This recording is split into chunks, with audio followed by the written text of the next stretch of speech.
Maisa sa isip mo ba kung ano ang pwedeng mangyari sa buhay mo kung sa loob lamang ng isang araw, kaya mong talikuran ang lahat ng pumipigil sa iyo, ang lahat ng nagpapahinto sa iyo, ang lahat ng dahilan kung bakit tila wala kang nararating? Tila imposibleng mangyari, hindi ba? Isang araw lang at magbabago ang lahat. Ngunit yan mismo ang paninindigang gustong iparating sa atin ni Napoleon Hill. Maraming tao ang palaging nagsasabi ng, balang araw, magbabago ako, ngunit ang tunay na pagbabago ay nagsisimula kapag sinabi mong, ngayon, yan aking unang araw. Kung pagod ka ng paulit-ulit na umiikot sa parehong landas, laging may pakiramdam na karapat-dapat ka sa mas higit pa, ngunit hindi mo alam kung saan magsisimula, ang mensaheng ito ay para talaga sa iyo. Napansin mo na ba kung paanong maraming tao ang nabubuhay sa ilalim ng huwad na seguridad? Madalas nilang sabihin, balang araw ay magbabago ako, na para bang ang balang araw ay isang petsang tiyak sa kalendaryo. Ngunit ang araw na iyon ay hindi dumarating. Dahil sa katotohanan, ang araw na iyon ay hindi talaga umiiral. Isa itong mapanlinlang na estratehiya ng isipan laban sa sarili nitong hangarin. Mas madali kasing sabihin na magsisimula kapag mas maluwag ang budget, kapag may mas maraming oras, kapag mas maganda na ang takbo ng lahat.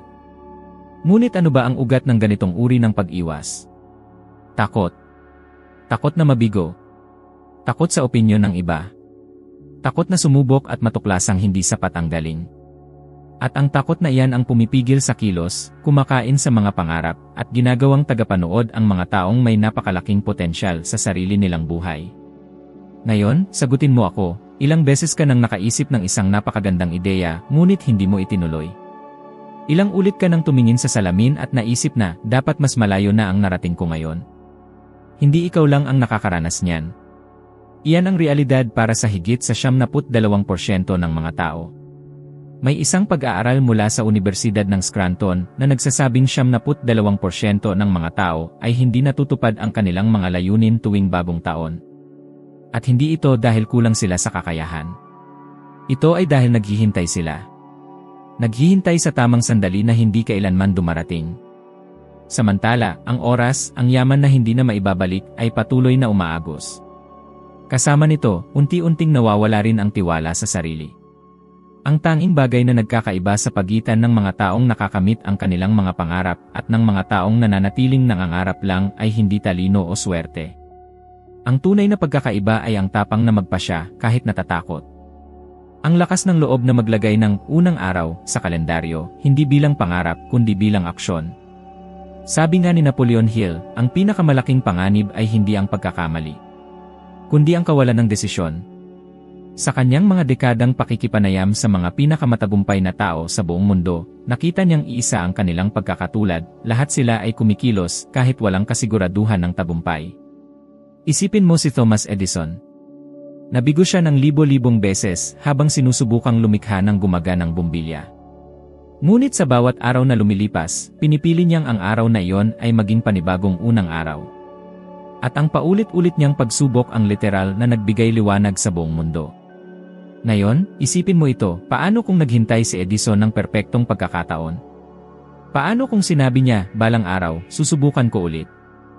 Baka hanggang ngayon ay nasa dilim pa rin tayong lahat. Ang totoo, lahat ng pagbabagong malaki ay nagsisimula sa isang desisyong hindi komportable. At halos palagi, ang desisyong ito ay hindi sinasalubong ng palakpakan, hindi sinusuportahan, at walang katiyakan. Ito ay kadalasang dumarating kasabay ng pag-aalinlangan, kaba sa dibdib, at pagnanasang ipagpaliban muli. Ngunit ang mga taong pinipiling suungin ang ganitong uri ng pagsubok, ang mga kayang yakapin ang hindi komportableng damdamin bilang palatandaan ng paglago, sila ang ilan na tunay na binabago ang kanilang buhay. Marami ang naniniwala na kailangang hintayin muna ang inspirasyon bago kumilos. Ngunit ang lihim ay kabaligtaran nito, ang pagkilos ang siyang nagsisindi ng inspirasyon. Kapag nagsimula ka, kahit walang gana, kahit walang kasiguraduhan, ang iyong isipan ay magsisimulang unawain na mahalaga ang ginagawa mo. At mula roon, sasabay na ito sa laro. At heto ang isang bagay na maaari mong gawin ngayon din, ngayon mismo. Kumuha ka ng papel o buksan ang iyong cellphone, at isulat mo ang isang bagay na ilang araw mo nang iniiwasan gawin. Ilang linggo o kahit ilang taon. Maaaring ito ay pagpapadala ng isang email, pag-enroll sa isang kurso, pagtawag sa isang tao, paghingi ng presyong pagtataya, pagsisimula ng proyekto, kahit ano paman. Pumili ka ng isa. Isa lang. At ngayon, mangako kang gagawin mo ito ngayong araw na ito. Hindi bukas. Hindi pagkatapos ng tanghalian. Ngayong araw. Maaaring ito'y tila maliit na hakbang, ngunit ganito mo masisira ang siklo ng pananatiling nakatigil. Hindi mo babaguhin ang buong buhay mo ng sabay-sabay. Isa lang munang desisyon. At mula sa desisyong iyon, magbabago ang iyong galaw, ang iyong sigla, ang iyong focus. Sa bawat hakbang na gagawin mo ngayon, lilikha ka ng puwersang magtutulak sa mga susunod. Gusto mo pa ng isang nakakagulat na katotohanan? Isang pag-aaral mula sa larangan ng Psikolohiyang Pang-asal sa Duke University ang nagpakita na mahigit 40% ng ating araw-araw na mga kilos ay nakabatay sa gawi, hindi sa sadyang pagpapasya. Ibig sabihin, kung hindi mo puputulin ang lumang gawi, ulit-ulitin mo lang ang parehong buhay, araw-araw, habang naghihintay sa isang araw na kailanman ay hindi dumarating. At kailangan kong sabihin sa iyo ang isang masakit pero nagpapalaya na katotohanan, walang darating para iligtas ka. Walang mahiwagang kamay na lilitaw para ayusin ang iyong buhay. Ikaw lamang ang may kapangyarihang pumili kung kailan ang simula ng iyong araw isa. At kapag pinili mong simulan ito, may malalim na pagbabagong nangyayari. Mula sa pagiging tagapanood, ikaw ay nagiging pangunahing tauhan. Humihinto ka sa paghihintay at nagsisimula kang lumikha. Isinulat ito ni Napoleon Hill ng buong linaw, ang tagumpay ay pumapanig sa kaluluwang buo ang loob na mas pinipili ang pagkilos kaysa paghihintay. Buo ang paniniwala niya rito kaya kahit na siya ay tinanggihan ng mahigit 30 tagapaglimbag, ipinagpatuloy pa rin niya ang pagsusulat at sariling paglalathala ng kanyang mga aral.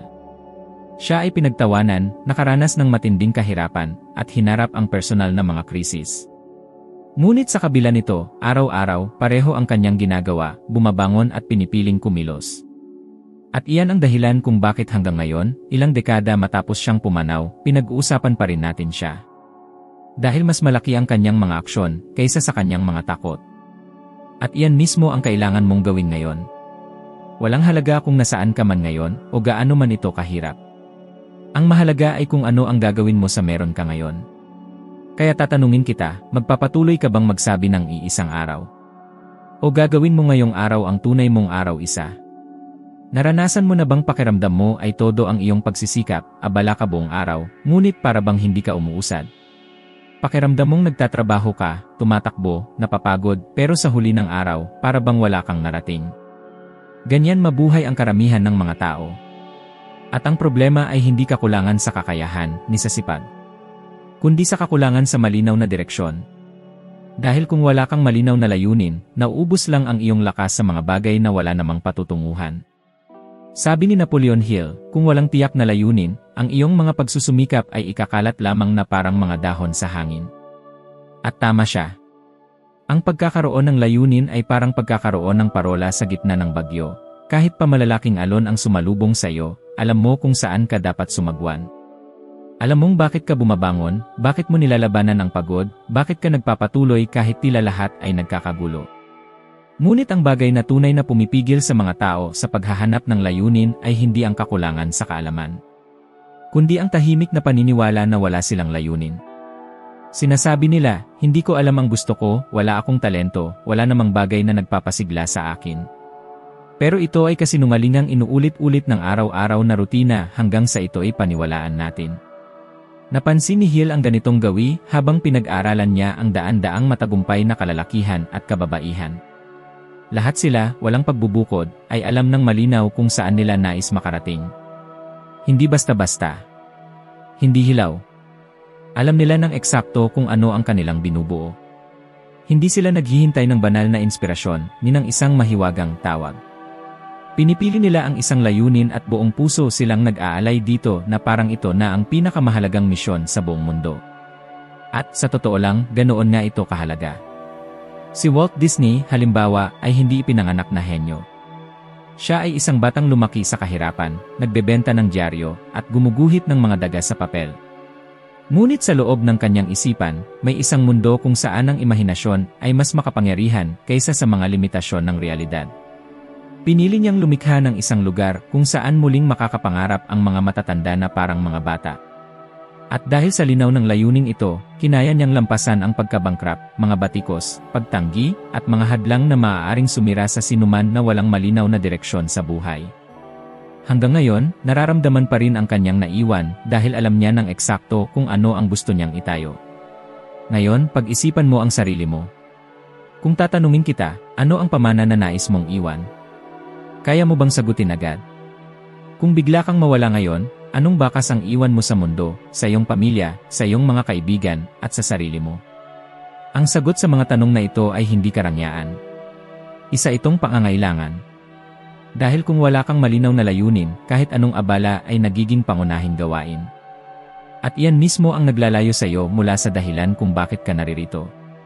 Isang pag-aaral na inilathala sa psikolohikal na journal na tinatawag na Psychological Science ang nagpakita na ang mga taong may malinaw na layunin sa buhay ay mas tumatagal ang buhay, mas mababa ang antas ng stress, at mas mataas ang pakiramdam ng kasiyahan sa sarili.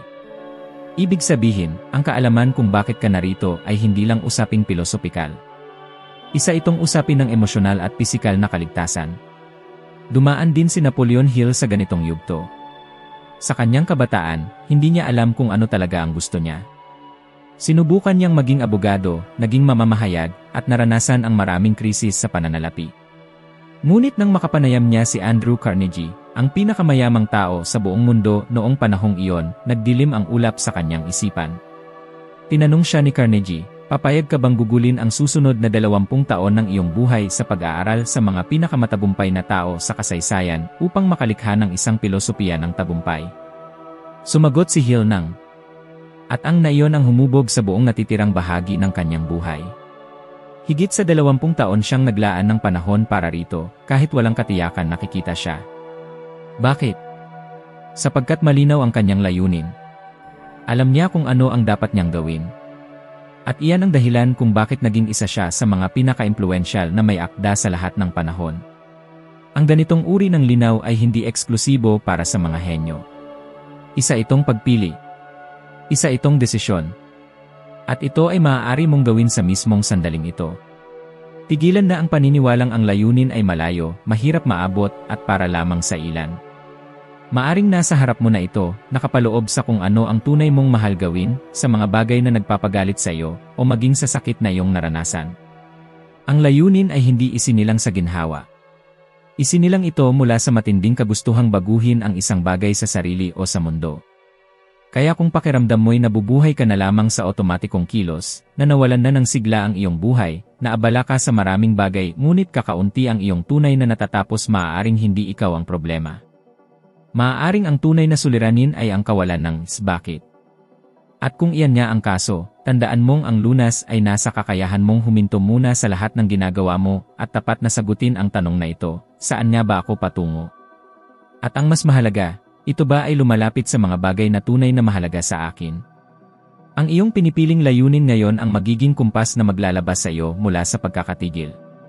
Ito ang babago sa iyong mga desisyon, kilos, disiplina, at araw-araw na pamumuhay.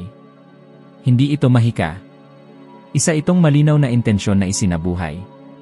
Isa itong pagtalikod sa walang patutunguhang pagtakbo at pagsisimula ng paglalakad ng may direksyon. Dahil tulad ng sinabi ni Hill, ang malinaw na layunin ay ginagawang pagkakataon ang bawat balakid. At sa sandaling malaman mong malinaw kung ano ang gusto mong buuin, mapapansin mong nagbabago ang iyong enerhiya, ang iyong tindig. Maging ang paraan ng iyong pagsasalita at pagtingin sa ibang tao ay magbabago. Sapagkat kapag malinaw sa iyo ang iyong layunin, maging ang mga pagtanggi ng mundo ay hindi na ganoon kasakit dahil alam mong may tiyak kang na hinahanap. Lahat ay nagsisimula sa isang pasya, manatiling nabubuhay ng walang direksyon o huminto sandali at buong tapang tukuyin kung ano talaga ang dahilan ng iyong pag-iral. Ang iba pa, tulad ng pagtutok, pagkilos, at pag-unlad, ay sumusunod bilang bunga ng iyong desisyon. At ang panibagong yugto ng iyong buhay ay nagsisimula sa mismong sandali na sinagot mo ng tapat ang tanong na, ano ang layunin ko? May isang salita na kapag tunay na naunawaan, ay may kapangyarihang gawing tulak ang bawat kabiguan, gawing gasolina ang bawat sakit, at gawing pundasyon ng tagumpay ang bawat pagkatalo. Ang salitang ito ay tibay ng loob. Hindi lang ito ang kakayahang manatiling matatag. Higit pa ito roon. Ang tibay ng loob ay ang sining ng muling pagtindig ng mas malakas sa tuwing nadarapa. Ito ang tahimik na lakas na naghihiwalay sa mga sumusuko at sa mga nagpapatuloy. Kung pakiramdam mo ay naipit ka, hindi umaabante, at parang paikot-ikot ang takbo ng iyong buhay, marahil hindi talento ang kulang. Marahil hindi rin pagkakataon ang problema. Maaaring ang tunay na kakulangan ay ang tibay ng loob. Ayon kay Napoleon Hill, bawat pagsubok ay may taglay na binhi ng kapakinabangan na katumbas ng dinanas na hirap. Ngunit ang binhing ito ay namumunga lamang kapag pinili mong matuto sa halip na malugmok sa pagiging biktima. Sapagkat ang pagkabigo, kapag naunawa ang mabuti, ay mas mahusay pang guro kaysa sa anumang kurso, aklat o tagapayo. Ang problema ay ganito, karamihan sa mga tao ay tinuturing ang sakit bilang senyales para huminto. Isang ihindi, isang kabiguan sa proyekto, isang mapanirang puna at sapat na yon para umatras, magtago, at sabihin, marahil hindi ito para sa akin. Pero paano kung ito nga talaga ang para sa'yo? Paano kung ang sakit na nararamdaman mo ay bahagi ng paghahanda para sa darating? Paano kung ang kasalukuyang hirap ang tanging daan patungo sa susunod na antas ng iyong buhay? Isa sa pinakamakapangyarihang halimbawa na binanggit ni Napoleon Hill ay si Abraham Lincoln. Bago pa siya maging Pangulo ng Estados Unidos, siya ay natalo sa mga lokal na halalan, nabigo sa negosyo, nawalan ng minamahal, nakaranas ng matinding depresyon, at dumanas ng napakaraming dahilan upang sumuko. Ngunit hindi siya sumuko. Siya ay nadapa ng maraming ulit, ngunit sa bawat pagtindig, siya ay lumalakas at nagiging mas malinaw ang kanyang layunin. Ang tibay ng loob ay hindi nag-alis ng kanyang sakit. Sa halip, binigyan ito ng saysay ang kanyang sakit. Narito ang isang mapait ngunit kailangang tanggapin na katotohanan, walang sinuman ang makalalagpas sa buhay na ito ng walang sugat. Tayong lahat, sa isang punto, ay madadapa. Magkakamali tayo ng malala. Mawawalan tayo ng kontrol. Makakarinig tayo ng mga taong nagsasabing hindi tayo sapat. Makikita nating may mga pintuang nagsasara. Ngunit ang magtatakda ng ating hinaharap ay hindi ang mga nangyayari sa atin, kundi kung paano tayo tumutugon sa mga nangyayaring iyon. Pinatutunayan ito ng agham. Ayon sa isang pag-aaral mula sa Harvard Business Review, ang mga pinakamatagumpay na profesional ay yaong marunong gawing aral ang bawat pagkatalo. Hindi sila umiiwas sa pagkakamali, bagkus ay sinusuri nila ito, kumukuha ng aral, at bumabalik na may mga pagbabago. Ang prinsipyong ito ay totoo hindi lang sa karera, kundi pati sa relasyon, pananalapi, at lahat ng bahagi ng buhay. Ngayon, hayaan mong ikwento ko sa iyo ang isang totoong pangyayari na kakaunti lamang ang nakakaalam tungkol kay Napoleon Hill. Noong taong 1929, sa kasagsagan ng matinding depresyon sa Amerika, halos mawala sa kanya ang lahat. Bumagsak ang kanyang mga negosyo, siya ay nalubog sa utang, at kinailangan niyang magtago sa isang lugar ng walang pera, walang suporta, at may panganib sa kanyang dangal. Para bang katapusan na ng lahat?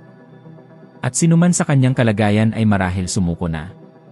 Ngunit sa panahong iyon niya naisulat ang ilan sa mga pinakamatindi at nagpapahayag na bahagi ng kanyang gawain. Sapagkat sa pinakamababang bahagi ng kanyang paghihirap ay natuklasan niya na mayroon pa palang isang hakbang pababa, at sa kabila nito, taglay pa rin niya ang kapangyarihang piliin ang susunod na hakbang. Hindi lamang siya muling bumangon, kundi pinino niya ang kanyang mga ideya, isinulat at inilathala ang Think and Grow Rich, na nagkaroon ng malaking epekto sa milyon-milyong buhay sa buong mundo. Ang kanyang katatagan ay hindi isang himala. Ito ay isang araw-araw na pagpili, kahit na lahat ay nagsasabing hindi na sulit ang magpatuloy. Marahil ikaw ay nasa ganoong kalagayan ngayon. Marahil bumagsak ang buhay sa iyo. Marahil ikaw ay nanghihina, pagod, at pakiramdam mo ay walang nagbabago. At hindi ako narito para sabihin na magiging madali ito. Hindi ito madali. Ngunit narito ako upang ipaalala sa iyo na lilipas din ito kung hindi ka titigil. Dahil ang tunay na pagkabigo ay hindi ang pagbagsak. Ito ay ang pagpiling manatili sa lupa. Ang katatagan ay ang pagbangon kahit na nasasaktan pa. Ito ay ang pagtatangkang muli kahit na natatakot pa. Ito ay ang hindi pagsuko sa sakit, kundi pahintulutan itong baguhin ka. Ito ay ang pagtatanong sa iyong sarili ng tapat, ano ang sinisikap turuan ako ng sitwasyong ito? Sapagkat may aral sa lahat ng bagay. At ang mabilis matuto ay mabilis umusad. Kailangan mong simulan na makita ang bawat pagsubok bilang pagsubok ng buhay na nagtatanong, gaano mo ba talaga gusto ito? At ang iyong sagot ay hindi salita. Ito ay gawa. Ito ang ginagawa mo sa susunod na araw, kahit na masakit pa rin ang lahat. Ito ang pinipili mong ulitin, kahit walang palakpakan, kahit walang agarang balik. Ang katatagan ay emosyonal na pagkakapare-pareho sa gitna ng kaguluhan.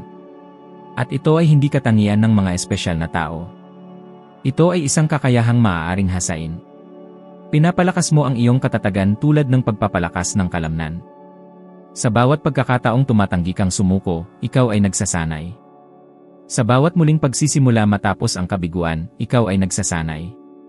Sa bawat pagkakataong itinaas mo ang iyong ulo sa harap ng isang hindi, inihahanda mo ang iyong sarili para sa na magbabago ng lahat.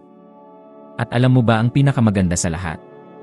Kapag na-develop mo ang katatagan na ito, nagiging tahimik kang halimbawa para sa mga tao sa paligid mo. Titignan ka nila at iisipin kung kaya niyang malampasan lahat ng iyon at patuloy pa rin kaya ko rin. At marahil ito ang pinakamalaking epekto na maaari mong gawin sa mundo. Ang magbigay inspirasyon sa iba sa pamamagitan ng iyong lakas. Sa iyong tibay.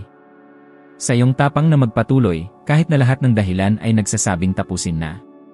Kaya ngayon, iniimbitahan kita na gumawa ng pangako sa iyong sarili. Isang pangako na hindi susuko sa unang balakid, na gagamitin ang bawat pagbagsak bilang pundasyon ng iyong pagkatao. Isang pangako na maunawaan na ang sakit ay hindi wakas, kundi simula ng pagbabago. May isang hindi nakikitang lakas na naghihiwalay sa mga taong nananaginip lang at sa mga taong kumikilos para magtagumpay. Hindi ito itinuturo sa paaralan, wala ito sa iyong kurikulum, at madalas itong hindi pinapansin dahil ito ay tahimik, mahina ang pagpapakita, ngunit lubhang makapangyarihan. Ang lakas na ito ay tinatawag na paniniwala sa sarili. Ang malalim, matatag, at patuloy na paniniwala sa sarili ang siyang nagpapaganap ng anumang layunin. Hindi mahalaga kung gaano kalayo, kahirap, o tila imposibleng maabot. Kung hindi ka maniniwala na kaya mo, wala nang ibang maniniwala. Karamihan sa mga tao ay hindi nabibigo dahil sinubukan nila at nagkamali. Nabibigo sila dahil hindi nila sinusubukan at inaakala na hindi sila kaya. At ang pinakamalupit ay ang kaisipang ito ay nagpapanggap na matuwirang pag-isip. Bumubulong ito, maging realistiko, hindi ito para sa iyo. Ang tinawag ni Napoleon Hill na tahimik na magnanakaw ng mga pangarap ay siyang sumisira sa maraming karera, maraming relasyon, maraming kinabukasan. Higit pa sa anumang panlabas na hadlang. Hindi siya sumisigaw. Siya ay bumubulong. Ngunit sa bawat pakikinig mo, sa bawat pagkakataong naniniwala ka, unti-unti kang natataboy paatras hanggang sa tuluyan kang huminto sa paglalakad. Sabi ni Hill, nauuna ang paniniwala bago ang patunay. Totoo iyon. Hindi mo kailangang hintayin na palakpakan ka ng iba bago ka magsimula. Nagsisimula ka sa paniniwala na sulit ito kahit walang makakaintindi, kahit walang makakakita. Dahil hindi gantimpala ng mundo ang pinakamahuhusay o pinakamatalino, kundi ang mga kumikilos ng may paninindigan. Isa sa mga pinakamakapangyarihang halimbawa na ibinahagi ni Hill ay ang kwento ng magkapatid na Wright. Isipin mo, dalawang lalaki na walang formal na edukasyon sa kolehiyo, walang pera, walang suporta mula sa politika, mga mekaniko ng bisikleta, na nagsabing gagawin nilang lumipad ang tao. Pinagtawanan sila, hindi pinansin, pinagdududahan. Sabi ng agham, imposible ito. Pinagtawanan ng media. Ngunit alam mo ba ang nagpapanatili sa kanila? Ang paniniwala. Naniniwala sila bago pa man magkaroon ng kahit anong patunay. Kaya sila ang naging mga unang tao na nagpagalaw sa sangkatauhan upang lumipad. Literal. Ngayon, ilang ulit ka nang nagkaroon ng ideyang nakakapagpasigla sa iyo, ngunit iniwan mo dahil inisip mong sobra iyon para sa iyo. Ilang ulit mo nang ikinumpara ang sarili mo sa iba at napagpasyahan mong wala kang sapat. Ilang ulit ka nang sumuko bago pa man subukan dahil sa takot na hindi ka sapat. Hindi ikaw ang naglikha ng pagdududang iyon. Ito ay itinanim sa iyo. Mula sa mga kritisismong narinig mo, sa mga pagkakamaling nagawa mo, sa mga paghahambing na ginawa sa iyo, sa mga pagkakataong pinaliit ka ng iba. Ngunit alam mo ba kung ano ang mas malakas kaysa sa lahat ng iyon? Ang desisyon mo na hindi na maniwala sa mga kasinungalingang iyon. Narito ang isang tunay na datos, ipinapakita ng mga pag-aaral mula sa Universidad ng Stanford na ang mga taong may growth mindset o paniniwala na kaya nilang umunlad sa pamamagitan ng pagsisikap at dedikasyon, ay may mas mahusay na resulta sa pangmatagalang panahon kumpara sa mga naniniwala na ang kanilang kakayahan ay nakapirmi. Ibig sabihin, hindi mahalaga kung gaano karami ang alam mo ngayon. Ang mahalaga ay kung gaano katibay ang paniniwala mong kaya mong matuto, umunlad, at pagbutihin ang sarili. At ito ang dapat mong piliin ngayon. Piliin mong maniwala sa sarili mo bago pa man ang ebidensya, bago ang resulta, bago ang tagumpay. Ang paniniwala ay ang binhi. Ang tagumpay ang bunga. Ngunit kung hindi mo itatanim, wala ang aanihin. At hindi ako nagsasalita ng isang walang laman, mayabang, o malikot na paniniwala. Nagsasalita ako ng praktikal na pananampalataya, ang uri na nagtutulak sa iyo na bumangon sa kama ng may layunin, na magsimula kahit natatakot, na kumilos kahit wala pang kontrol sa lahat. Ang paniniwalang ito ang humuhubog sa iyong tindig. Nagbabago ang iyong boses. Nagbabago ang tingin mo. Nagsisimulang makinig sa iyo ang mga tao sa paligid mo ng iba. Tumutugon ang mundo sa enerhiya ng taong may malinaw na hangarin. At kapag naniniwala ka ng buong puso, umaakit ka ng mga kakampi, mga pagkakataon, at mga solusyon. Hindi dahil sa mahika, kundi dahil sa kalinawan ng iyong intensyon ang lumilikha ng pagkilos.